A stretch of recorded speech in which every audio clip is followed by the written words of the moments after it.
Perspectiva, um programa do Observatório do Terceiro Setor, sempre explorando os horizontes da realidade brasileira. Olá, bom dia. Eu sou Joel Scali e começo agora Perspectiva, um programa do Observatório do Terceiro Setor. Um levantamento feito pelo Observatório da Violência Política e Eleitoral da Universidade Federal do Rio de Janeiro aponta que, ao longo da primeira metade de 2022, a violência política deixou 40 mortos no país. O assunto de hoje é violência política e policial. Participam do programa Ariadne Natal, mestre e doutora em Sociologia pela Universidade de São Paulo e pesquisadora associada do Núcleo de Estudos da Violência da USP. Silvio Catiababa, sociólogo, diretor e editor-chefe do jornal Le Monde Diplomatique Brasil e colunista do Observatório do Terceiro Setor. A co-apresentação do programa é de Frank Valverde, que também trará os destaques do site do Observatório do Terceiro Setor. Você vai conferir as notícias do mundo direto de Nova York com a repórter Mônica Grayle, da Rádio ONU. Bom dia, Franklin. Bom dia, Joel. Bom dia, Ariadne. Bom dia, Silvio. Bom dia a você que está em sintonia aqui com Perspectiva, na Rádio Brasil Atual. Franklin, há 5 dias das eleições, o seu destaque... Não podia ser outro, Joel. Não podia, exatamente, não podia ser outro. Domingo, dia 2 de outubro, teremos eleições importantíssimas. Todas as eleições são importantes, mas digamos que essa aí muito mais, porque ela vai definir que rumos o Brasil quer tomar, né? Um rumo que seja de volta à democracia, garantia da democracia, da civilização, ou apostar na barbárie, né? Então é importantíssimo essas eleições de 2 de outubro. E avisando a todos e a todas que nós vamos votar em presidente da República, governador de estado, senador, um deputado federal e um deputado estadual.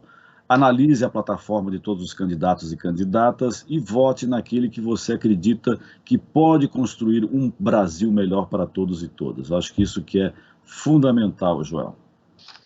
Muito bem. Bom dia, Ariadne. Seja muito bem-vinda ao nosso programa. Depois de algum tempo, você está aí na Alemanha? Isso, estou sim. Bom dia. Eu agradeço bastante o convite. Hoje eu estou residindo na Alemanha, eu sou pesquisadora de pós-doutorado do Peace Research Institute, e aqui já é boa tarde. E agradeço bastante o convite, a oportunidade. Essa é uma semana muito importante para o nosso país, então eu acho que está todo mundo extremamente ligado, e informação nunca é demais nesse momento. Bom dia, Silvio, seja bem-vindo novamente ao nosso programa.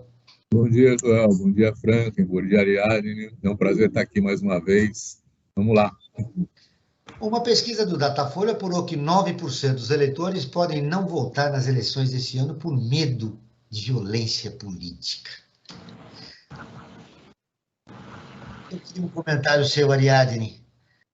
É um número expressivo. Quase 10% da população está com medo de votar nas próximas eleições que devem decidir o futuro do país.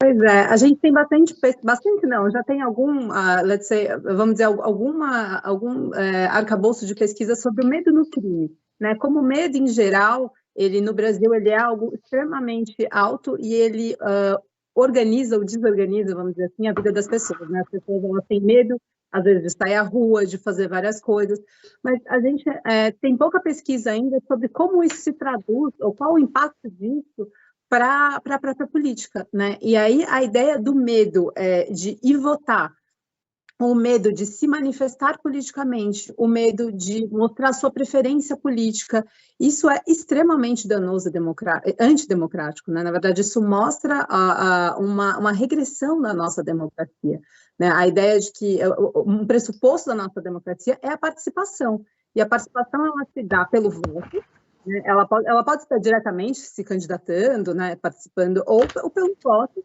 e pela expressão, né, pela manifestação. Então, assim, você ser prejudicado nessa possibilidade é extremamente danoso, né? Então, a gente vê a violência sendo usada como um instrumento nessa disputa política, né? Um instrumento para coagir não só os outros candidatos, mas também os seus apoiadores.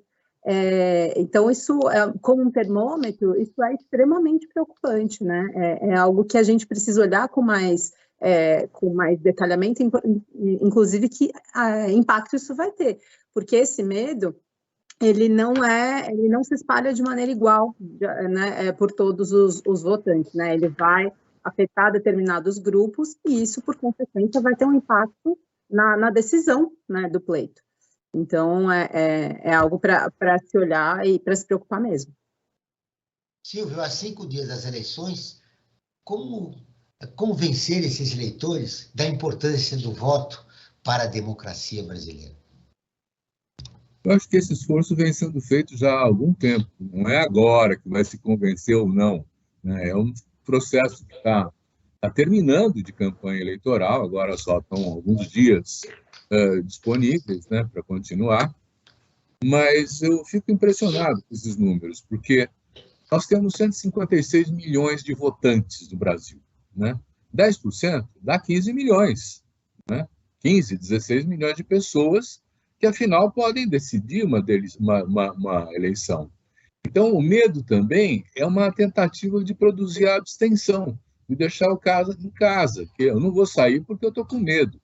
Da mesma maneira como hoje, por exemplo, alguém ostentar uma camiseta do Lula, uma camiseta do PT, está se expondo. Hoje em dia, há medo de se fazer isso na rua, porque o bolsonarismo tem atacado os petistas de uma maneira até não violenta. Há casos de assassinatos, há casos de tentativas de assassinatos, e a gente precisa dar uma analisada de onde vem esse ódio, né? O que é que gera esse ódio, né? E talvez a gente possa discutir isso aqui nessa sessão hoje, né? Você colocou, né? Você fez essa provocação. De onde vem esse ódio?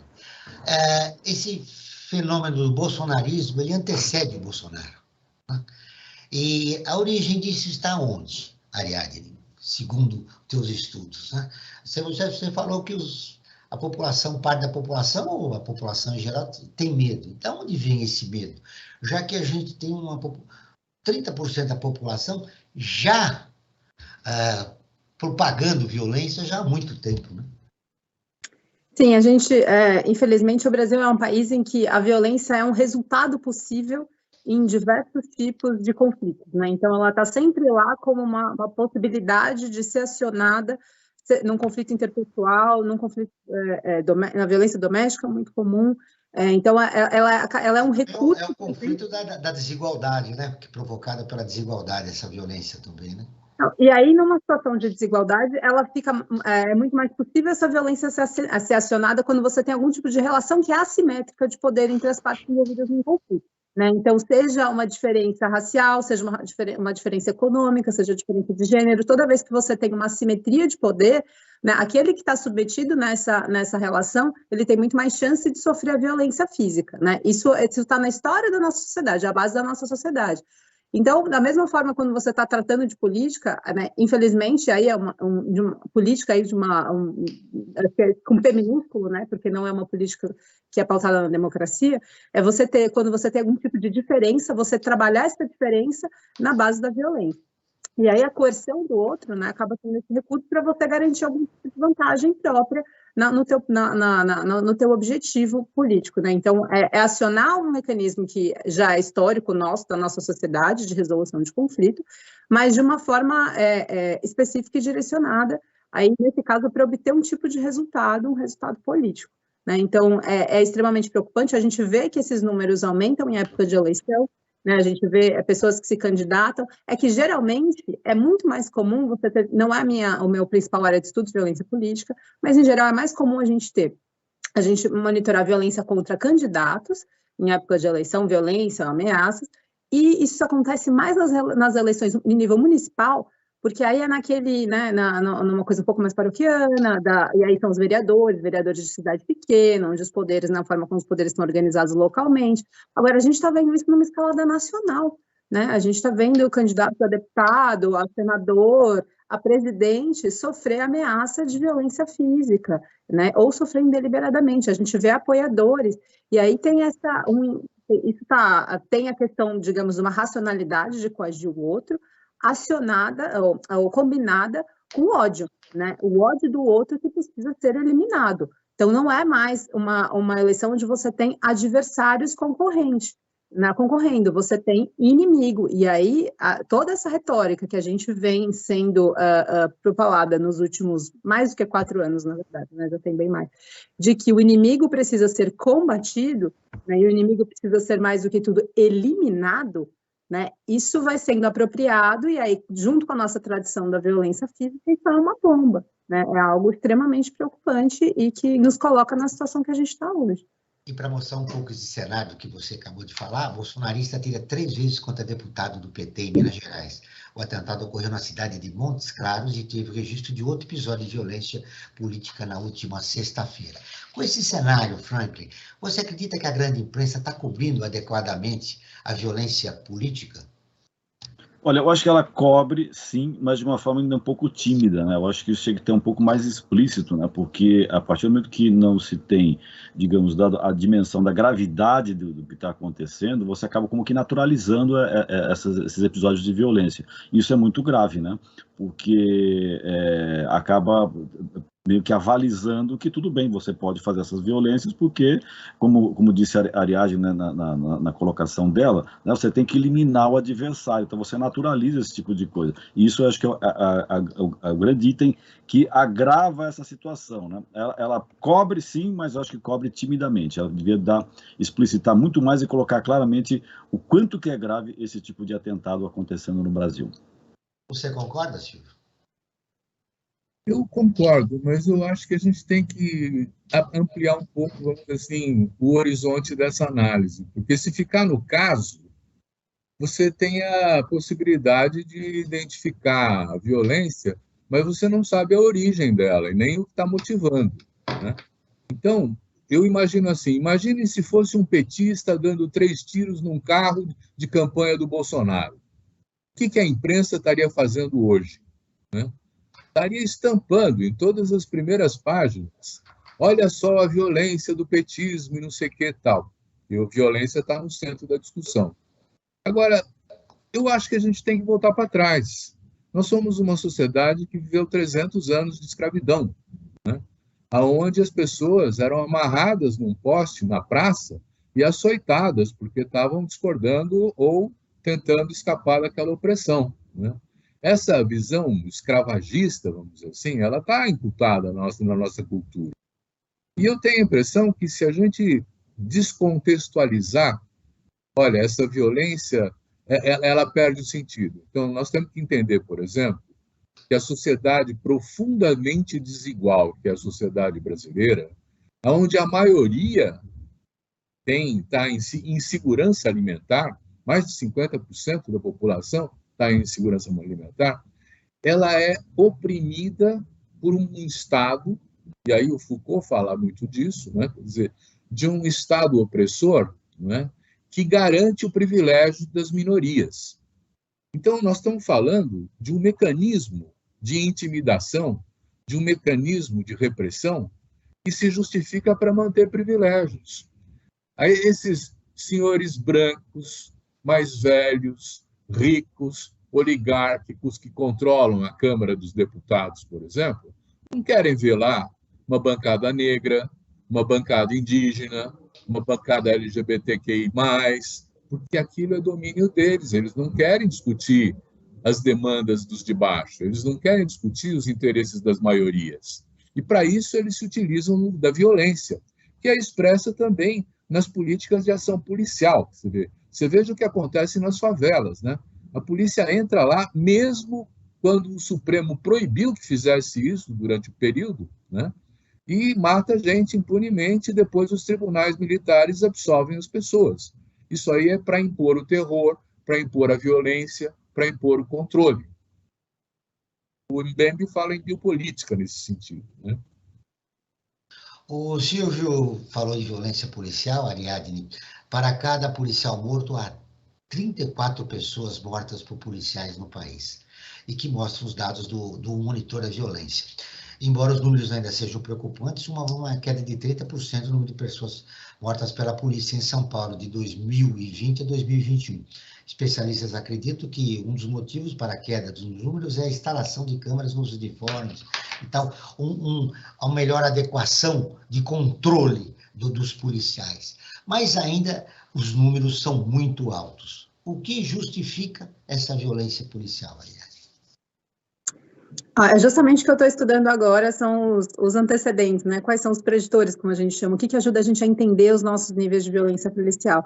Porque quando você olha por estado, né, estado a estado, comparando os estados, a gente tem explicações macro. Bom, a gente tem a questão que ajudam a gente a entender, né, a presença da violência, né, o mecanismo, né? Então, assim, a gente tem um histórico escravagista, a gente tem desigualdade econômica gigante, né? A gente tem crises econômicas, a gente tem uma série de características que, digamos assim, no nível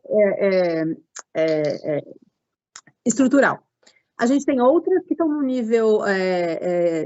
só que isso não dá conta, porque essas características elas são mais ou menos similares de estado para estado. Mas isso não dá conta de explicar por que em alguns estados a gente tem níveis super altos de violência policial, em outros eles não são, apesar das condições serem similares, os níveis de violência policial não são tão altos assim. Então a gente vai olhando para questões que são contextuais. Então, níveis de violência nesses estados ajudam a gente a explicar um pouco, sim, presença de tráfico de drogas, de crime organizado, isso ajuda um pouco, né, a explicar. Mas tem uma outra explicação, que essa é a mais difícil, que é o que eu estou lutando para operacionalizar agora, que é justamente o que a gente está discutindo aqui, a questão política. Né? Quando tem uma orientação política, porque essas polícias elas estão em nível estadual, principal, né? Estão submetidas a governadores, mas não só, né? A gente tem visto, principalmente nos últimos 4 anos, uma influência no nível federal, que é algo inédito, né? Porque o nosso país é uma federação em que só os estados, né, que estão responsáveis pelas polícias, mas a gente tem visto uma influência também federal a partir de um discurso direcionado a essas polícias. Então, eu já tenho uma indicação de que em estados onde... essa é uma pesquisa que eu estou fazendo no momento, então meus resultados ainda não estão publicados, então eu estou aqui já falando algumas coisas, mas porque eu estou fazendo tanto quanto qualitativa, indo nos estados, entrevistando os governadores, os secretários de segurança, etc., para tentar entender o que explica os picos de violência policial em cada um desses lugares. Então, uma orientação política em nível estadual é muito importante. Quando você tem um governador sinalizando pode bater, pode matar, a resposta é automática, né? E aí essa sinalização, ela se dá de várias maneiras, eu estou tentando entender como isso acontece, mas essa orientação é muito importante. Mas, para além do nível estadual, a gente teve um fenômeno novo agora, que é o efeito Bolsonaro, né? Então, durante o governo Bolsonaro, os níveis de violência policial, eles eram altos e se mantiveram muito altos. Então, ele tem e aí isso é estatisticamente significante, eu estou chamando isso de efeito Bolsonaro. Tem um efeito, sim, e tem um impacto, apesar das polícias não estarem submetidas ao governo federal. Então, a gente junta tudo isso e começa a entender que aí é um pouco daquilo que tinha sido mencionado, para a gente sair do caso a caso, né, e começar a entender qual é o mecanismo por trás, né, quais são as lógicas que ajudam a gente a captar o que está por trás desses números. Então, a gente tem questões estruturais e situacionais, né, que ajudam, as dinâmicas que favorecem, mas tem uma questão que é político-ideológica, de orientação para as polícias agirem de determinada maneira. Só que é importante a gente considerar que os policiais, eles seguem, claro, uma hierarquia, eles estão submetidos a uma hierarquia, mas tem situações em que se descolam disso. E aí eu vou dar só um exemplo aí que a gente viu acontecendo ontem, à tarde, em São Paulo, com o candidato a deputado federal Guilherme Boulos, estava panfletando na Paulista, e aí teve um conflito com um menor de idade, um rapaz que foi lá, estava claramente um procedimento padrão, tentar causar conflito, confusão, para gerar conteúdo e para ganhar fama, etc.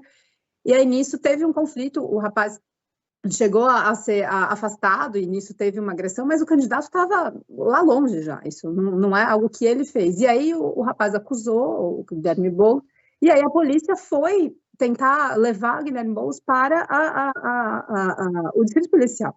E ele, munido de muita informação e muito bem assessorado, explicou, tem flagrante, eu não vou, né, eu não tenho nenhuma razão para ir, etc e tal. Mas ficou muito claro que aqueles policiais, eles estavam agindo em função mais dos próprios valores né, do que agindo de acordo com a orientação constitucional e do Código de Processo Penal a respeito de como eles deveriam conduzir aquela situação. Então, a partir do momento que você tenha esse componente, né, essa influência política ideológica, isso é também muito complicado. Então, quando a gente fala de violência policial, geralmente a gente está falando da criminalidade comum, mas aí a gente começa a se preocupar também com a ação desses agentes quando eles estão influenciados, né, ou inseridos nesse jogo político, né? Então, isso traz para a gente uma camada a mais de preocupação sobre como essas pessoas vão reagir, como esses funcionários do Estado vão reagir em situações dessa natureza. Quando você tem um conflito entre partes políticas diferentes, eles podem tender a favorecer um dos lados, e isso é extremamente injusto, para dizer o mínimo. A chamada violência de Estado. Vamos agora ouvir a Rádio ONU, parceira de conteúdo do Observatório do Terceiro Setor, com a reportagem Relatores da ONU pedem que o Brasil tenha eleições pacíficas. A Mônica Grayle, de Nova York, tem as informações.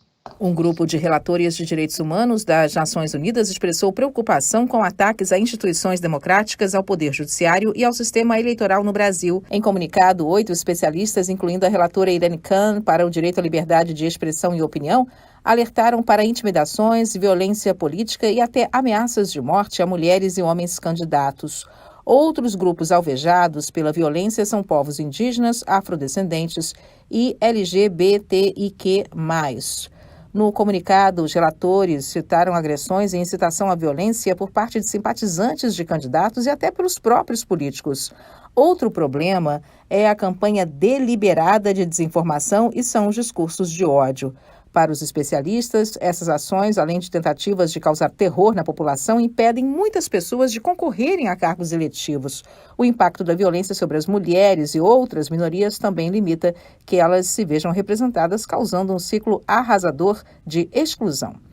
Os relatores da ONU citaram a campanha difamatória e os contínuos ataques a instituições democráticas, o Poder Judiciário e ao sistema eleitoral no Brasil, incluindo as urnas eletrônicas. Eles também exortaram as autoridades a garantir que a sociedade civil, defensores dos direitos humanos, observadores eleitorais e jornalistas possam conduzir o seu trabalho legítimo sem intimidações, ataques físicos ou represálias.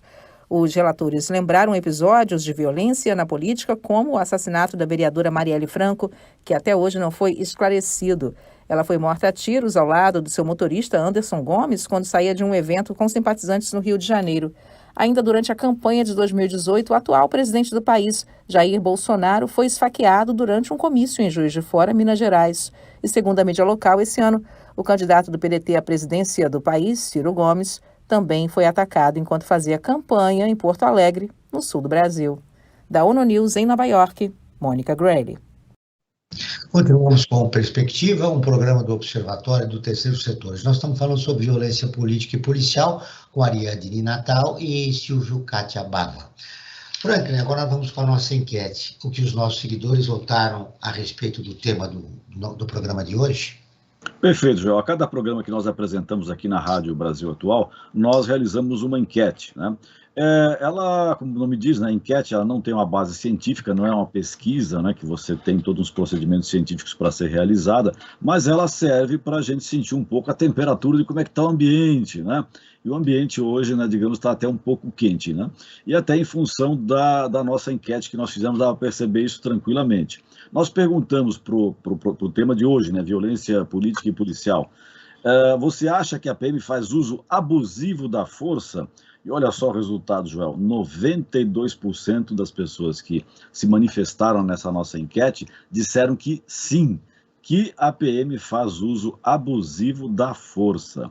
E frente a essa situação, né, frente a esse cenário que está colocado e até a nossa enquete, eu tenho uma questão para colocar aqui tanto para o Silvio como para a Ariadne, né? Nós temos duas polícias no Brasil, né? Pode-se dizer assim, a grosso modo, né? A polícia civil e a polícia militar. Tem também as guardas civis, enfim, mas não vamos entrar nesse departamento. Vamos ficar só nessa questão das polícias civil e militar, que é uma herança que vem ainda do tempo da ditadura de 64, tá? E eu quero colocar essa questão para discussão tanto do Silvio como da Ariadne. Não está na hora de repensar isso e de tentar reformar, nós temos que fazer tantas reformas. A polícia não tem que passar por uma reforma também Vou começar pelo Silvio. Eu acho que você tem toda a razão, Franklin. Tem que passar por uma reforma, mas eu sou até mais radical, porque eu acho que a PM não tem jeito de ser reformada. Ela precisa ser extinta. São mais de 500 mil homens distribuídos nos 27 estados e no Distrito Federal, né, que deveriam prestar contas aos governadores. Em alguma medida prestam, mas têm uma autonomia muito grande e às vezes agem contra as orientações dos governadores, né? E uma coisa que precisa ser investigada também é qual é a formação que eles têm dentro dos quartéis.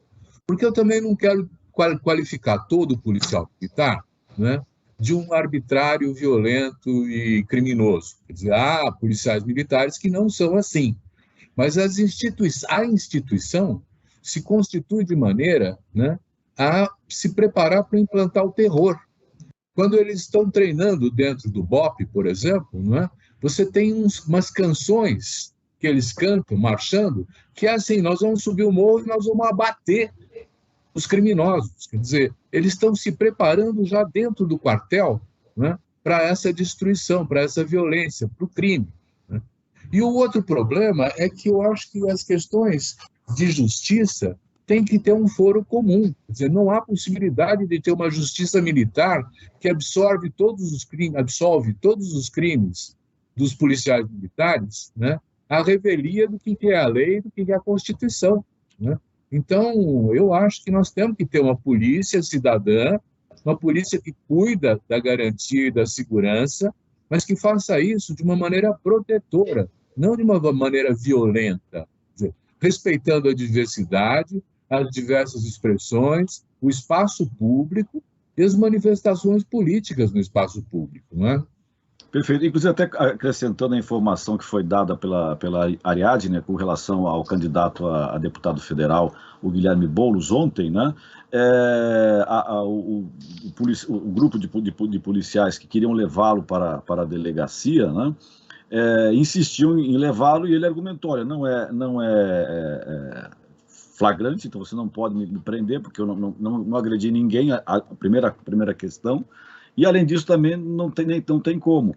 E há um desconhecimento até ou, digamos, o proposital ou não, que não poderiam levá-lo se não fosse flagrante. Tá? Posso acrescentar uma coisa, Francis? Diga. Que não está mencionado ainda. Quer dizer, isso aí foi uma armação do MBL com a PM. Exatamente. Era menor de idade, então ele foi posto na frente, né, para criar a celeuma, e ele foi provocar, né, o grupo do Boulos com uma PM já articulada para fazer isso, que ela tentou fazer. E mais, a PM não o levou. Se não o levou, né, quer dizer, não implica que não poderia ter levado, né, a força, porque sabia de antemão que não poderia levá-lo. Tem essa questão, eles não poderiam levá-lo. Era para causar mesmo, né? Então, e essa coisa que eu vejo, que acho que é importante para a discussão do programa de hoje, que é violência política e policial, que a palavra até não seria muito adequada, mas há uma certa contaminação ideológica do aparato policial, de uma ideologia extremamente reacionária, nem conservadora, reacionária, que acaba favorecendo hoje um determinado grupo político que está no poder.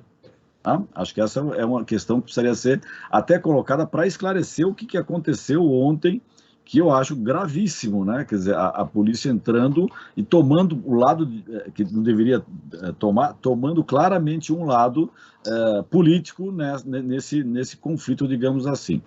Ariadne. Bom, então eu vou buscar um pouquinho o gancho da questão do modelo de duas polícias, né, a nossa estrutura institucional. Isso é sim um dos problemas, não é o único, mas é sim.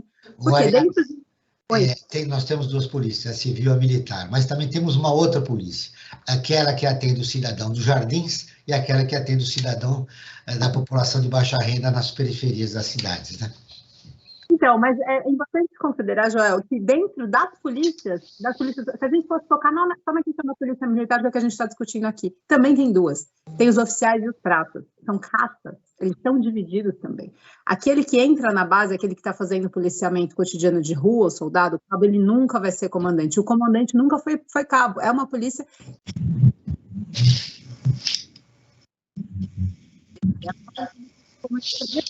Ariadne, deu um pico na nossa comunicação, queria que você retomasse o teu raciocínio, por favor. Sim. Então, o que eu estava dizendo é que não só a gente tem duas polícias, civil e militar, e a gente tem a polícia militar, ou as polícias em si agindo de maneira diferente e modulando a sua atuação de acordo com quem é o cliente, né? Sendo muito mais dura com aqueles que moram em regiões periféricas e as pessoas negras do que com as pessoas que moram em bairros de classe média, média alta. Mas dentro da instituição policial, principalmente na questão da polícia militar, a gente tem duas castas, os oficiais, os oficialato, né, e os praças. E essa é uma ação enorme que existe e é uma visão extremamente elitista, né, de como se organiza essa instituição. E o modelo militar, ele é muito problemático também, né, porque isso tudo que a gente está discutindo aqui sobre uma organização, digamos, democracia ou proteção ou direito, tudo isso está ausente do modelo militar para os próprios policiais, e eu penso muito neles como pessoas que entram lá como trabalhadores, porque é isso que são, que não podem, que são submetidos a condições péssimas e não tem nem a possibilidade de vocalizar essas condições, porque eles estão institucionalmente castrados, para dizer o mínimo, né?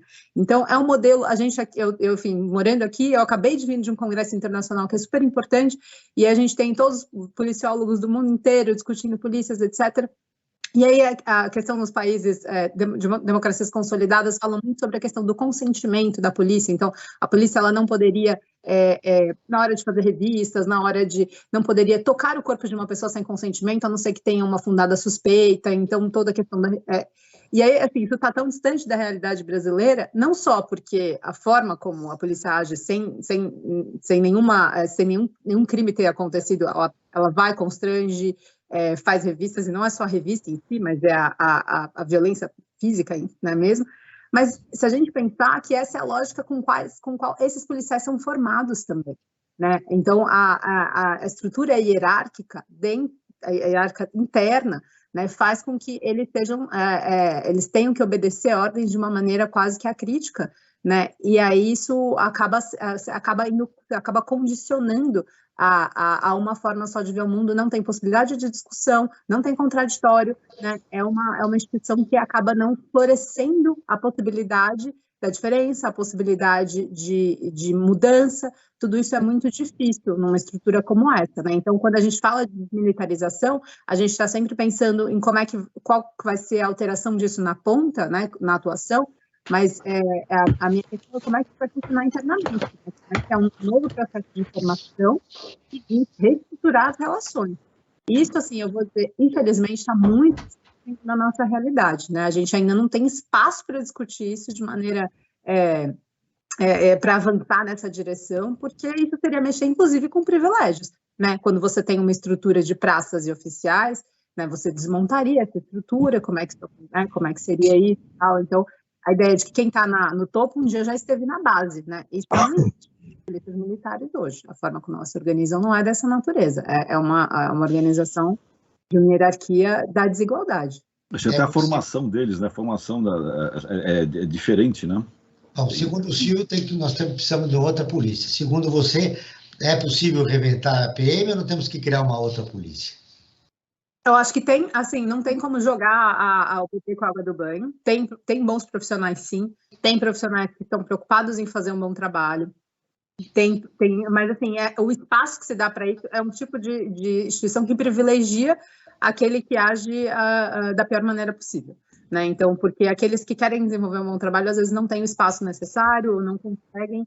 As relações institucionais, eles são muito importantes. Então, eu acho que eu acredito na possibilidade de reforma, sim, porque eu nem vejo como começar do zero, assim, num país das nossas dimensões, com o nosso grau de problemas, a gente vai ter que construir isso tijolinho por tijolinho, assim. Então, vai ser um desafio de gerações, né, essa mudança.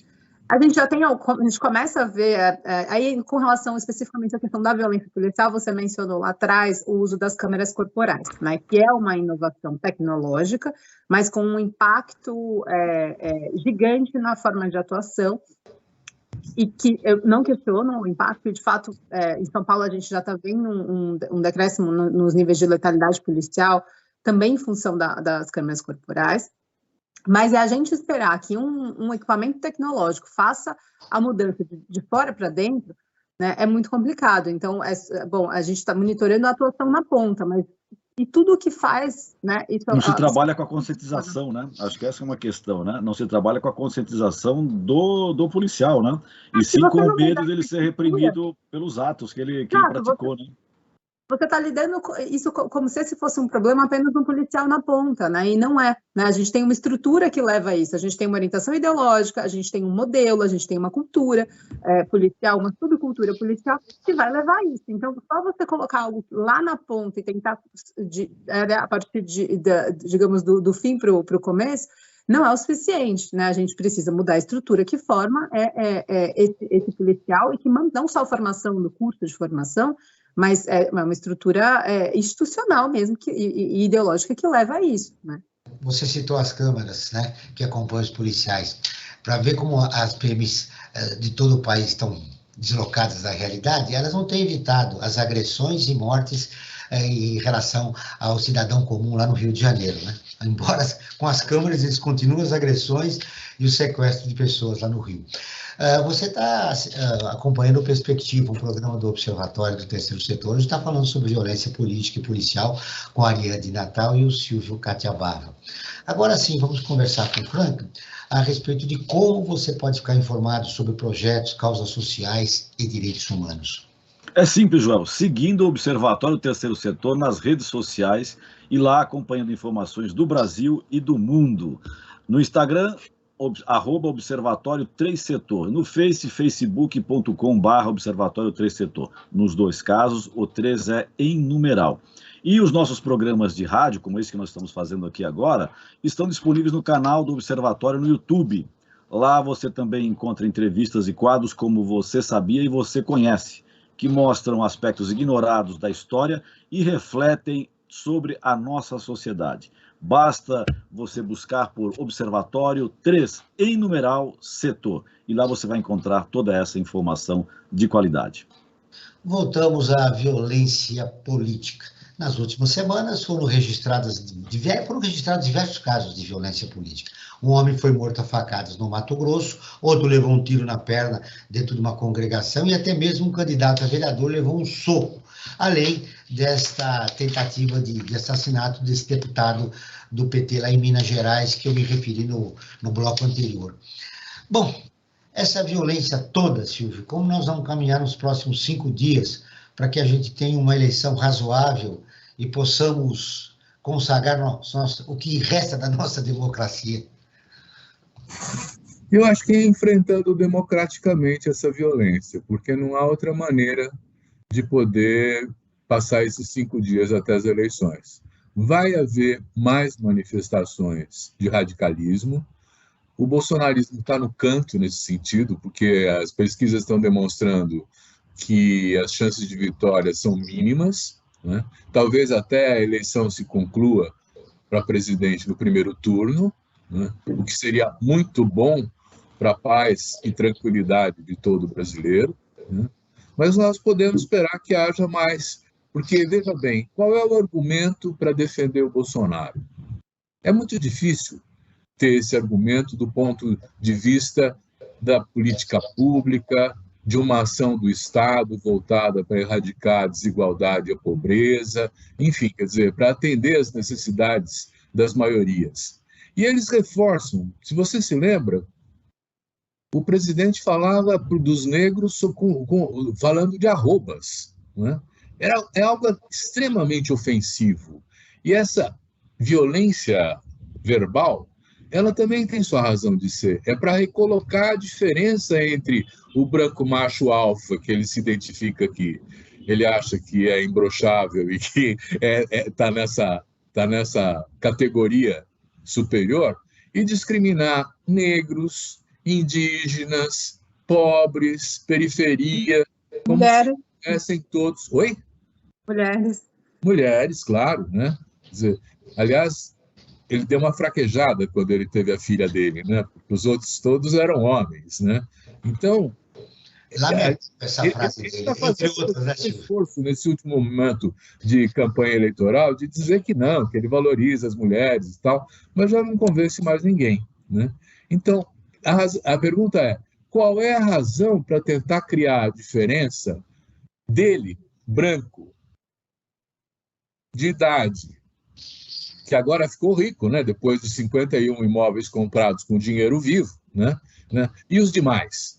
Os demais têm que se submeter à vontade dele, têm que se submeter à lógica dos privilégios das elites. E, para isso, eles precisam ser, os demais, criminalizados. Então, é justo a polícia entrar e matar gente na favela, né? É justo fazer todas as discriminações com os negros, é justo que as mulheres não sejam reconhecidas nos seus direitos. Veja só o financiamento das campanhas eleitorais. As mulheres não recebem os mesmos valores que os homens em quase todos os partidos. Eu acho que aí não há nenhuma discriminação a fazer, né? Então, a tônica é manter os privilégios usando da violência. Eu entendo assim. Ariadne, na pandemia as mulheres foram as principais vítimas em relação ao mercado de trabalho, as agressões que sofreram. Nessas eleições, você acha que as mulheres poderão fazer a diferença?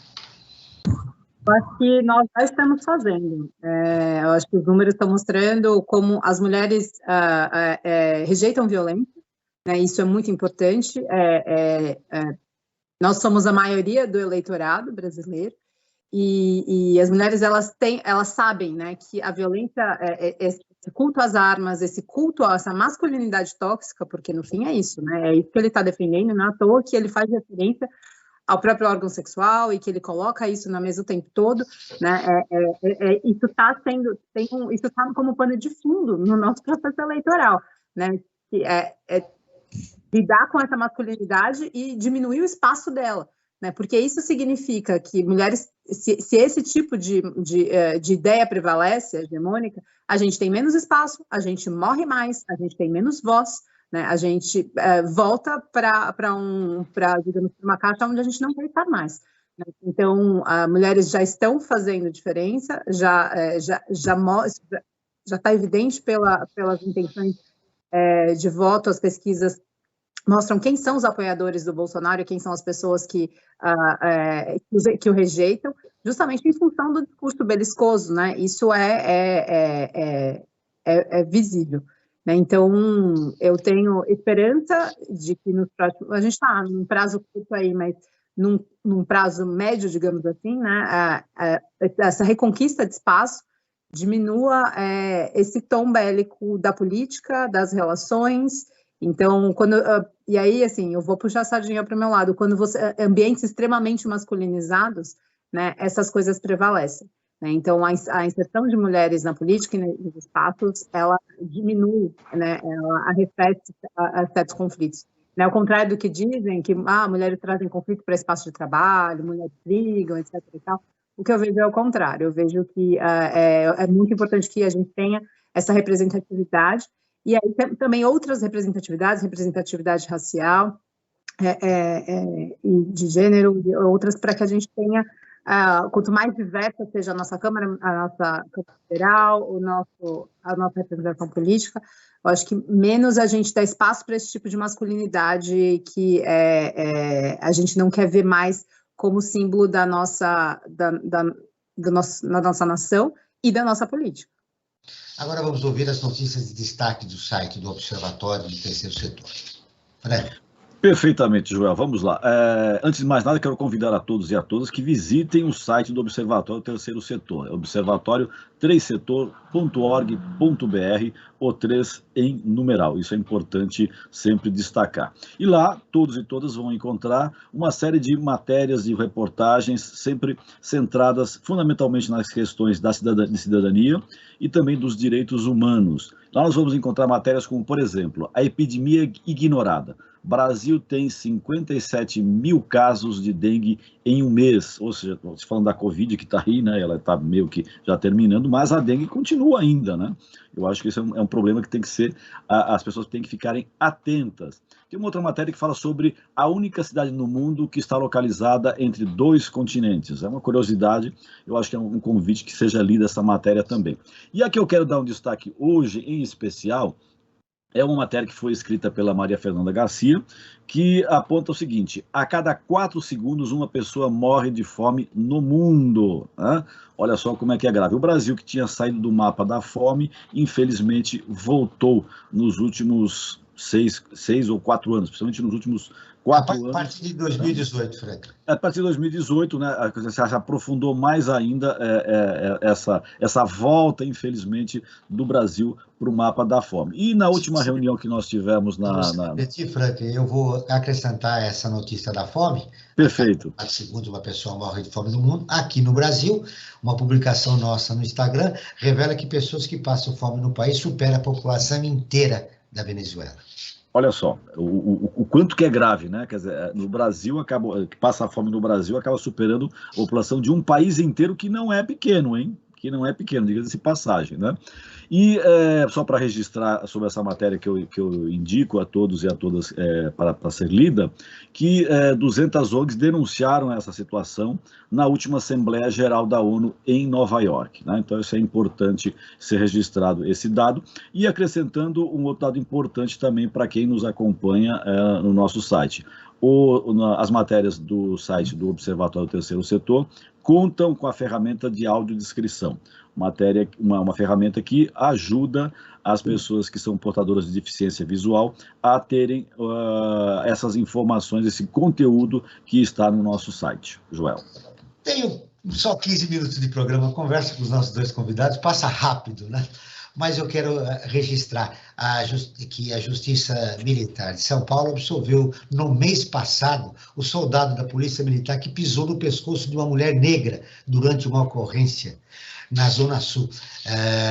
Lembrando que aquela mulher era uma empresária, era uma pequena empresária, e ela foi agredida pelo policial que a imobilizou pisando no pescoço dela. Ele foi inocentado pela polícia. Um outro caso registrado de violência policial, uma empresária desmaiou após levar um tapa de um policial em Goiânia.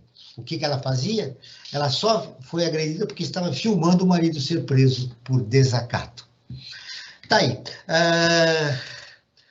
Diante desses fatos, nós não precisamos reformar a polícia. Segundo o Silvio Catiabava, nós precisamos de uma nova polícia.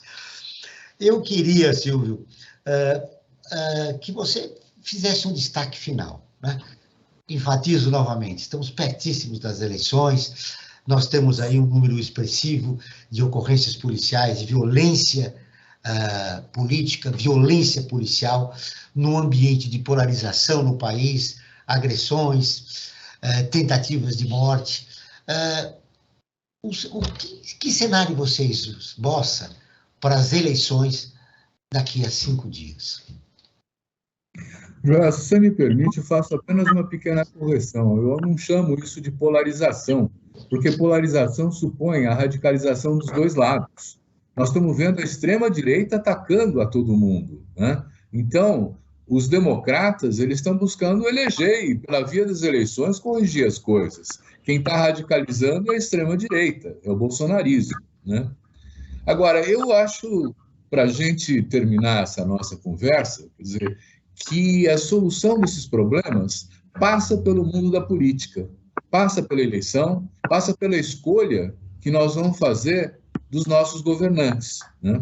Então, por exemplo, se tivermos na Assembleia Legislativa de cada estado, se tivermos também na Câmara Federal, né, uma representação importante de setores que hoje em dia são minoritários na sua expressão política, mas majoritários demograficamente, né, eu acho que isso melhora muito. Então, eu convido, por exemplo, a todo mundo pensar de que nós precisamos ter uma bancada feminista, nós temos que ter uma bancada indígena, nós temos que ter uma bancada dos negros. É muito curioso, porque a Coalizão Negra por Direitos, ela está falando em aquilombar os parlamentos. Ou seja, em criar grupos de parlamentares negros, né?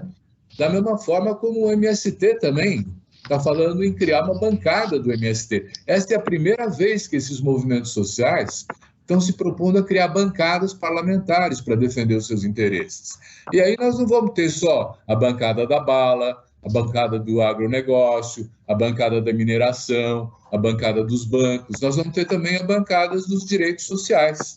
Então, eu acho que esse tipo de postura pode realmente trazer modificações e ampliar o espaço público para poder fazer o debate da defesa de direitos. Então, era isso que eu queria dizer na minha fala final. Muito obrigado. Seu destaque final, Ariadne. Bom, não tem como fugir do tema das eleições, né?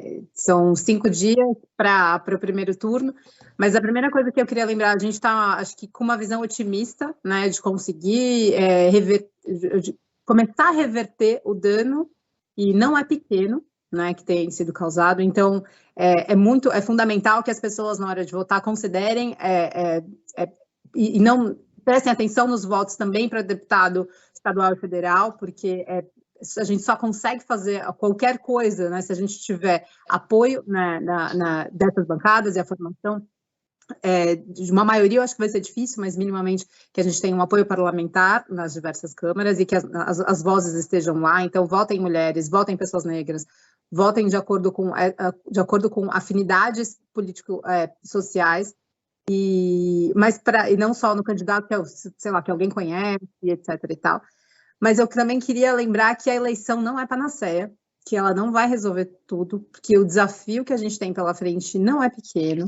Então, esse é só o começo, é o primeiro passo. Acho que a gente está esperançoso agora desse passo que vai ser dado. Eu não quero ser pessimista, mas eu sei que, ainda que a gente consiga ter uma vitória aí nesse primeiro turno, tem 3 meses pela frente que vão ser extremamente desafiadores, de desmonte, que eu não sei o que vai acontecer nesses 3 meses, se tudo der certo, digamos assim, né?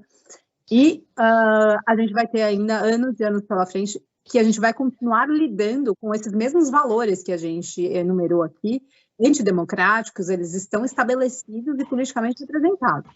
Então, a nossa luta, a gente talvez tenha uma vitória agora, mas lembrar que essa vai ser uma vitória numa guerra, e guerra no sentido de, não na guerra bélica, né, mas digamos, de um longo caminho, de um longo percurso. Começa um novo desafio da governabilidade, né?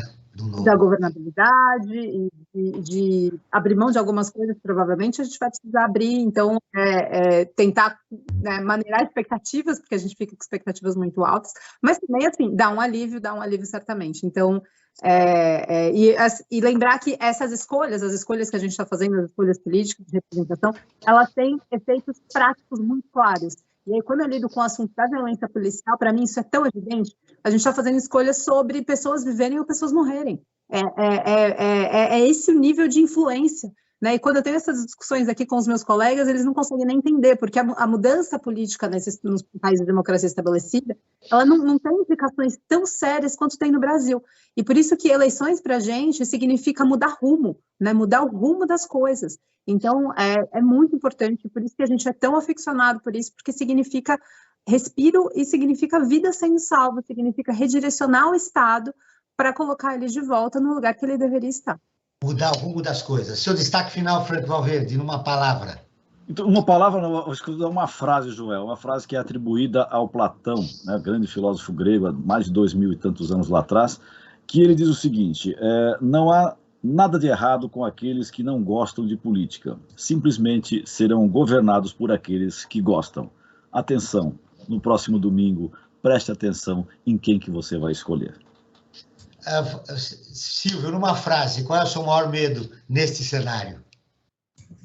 O meu maior medo é a abstenção. Quer dizer, eu acho que todo mundo tem um compromisso realmente de ajudar a mudar esse cenário, trazer de volta a democracia para o país e debater as alternativas no cenário da democracia, onde todos se respeitam e aceitam que o pacto social, que é a democracia, valha, né? Então, quando perder votação, perdeu, não vai reclamar, né?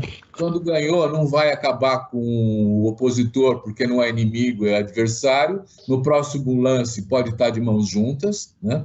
Então, é isso que eu quero. Eu quero que todo mundo faça o esforço de ir votar, não se abstenha e faça como a juventude de 16 a 18 anos, onde nós tivemos 2.600.000 inscritos, né, para votarem esse ano, porque acharam que é importante participar e ajudar a corrigir os destinos desse país que anda dando umas cambalhotas e precisa retomar o seu caminho da paz, do desenvolvimento e da igualdade. Caminho da paz, do desenvolvimento e da desigualdade. Agora eu quero ouvir, Ariadne, numa frase realmente. Qual é o seu maior sonho? Bom, é isso que eu falei aqui agora há pouco. Eleição é um momento decisivo para a gente, e especificamente é decisiva para a nossa história, de mudança de rumo, sim, de repactuar, de restabelecer as relações e de salvar a nossa democracia. Então, ir votar é um ato, é o ato mais patriótico que você deve fazer pelo país e pela democracia, é ir lá, é convencer as outras pessoas a irem lá participar e estar presente nesse momento, deixar o medo de lado, enfrentar, né, esse medo, porque acho que o resultado vai ser muito importante. Repetindo a sua frase, nós devemos votar para salvar a nossa democracia. O Perspectiva está terminando. Agradeço a presença de Ariadne Natal, mestre e doutora em Sociologia pela Universidade de São Paulo, pesquisadora associada ao Núcleo de Estudos da Violência da USP, falando diretamente da Alemanha. Silvio Catiabava, sociólogo, diretor e editor-chefe do jornal Le Monde Diplomatique Brasil. Esse programa foi produzido pela equipe do Observatório do Terceiro Setor. Na próxima quinta-feira, às 9 horas, acompanhe o nosso programa Brasil ODS. Na pauta do programa, Criança e Violência. Não perca. E ficamos por aqui, sempre na luta por uma sociedade mais justa, solidária, sustentável e tolerante. Até o próximo programa. Você acabou de ouvir Perspectiva, um programa do Observatório do Terceiro Setor.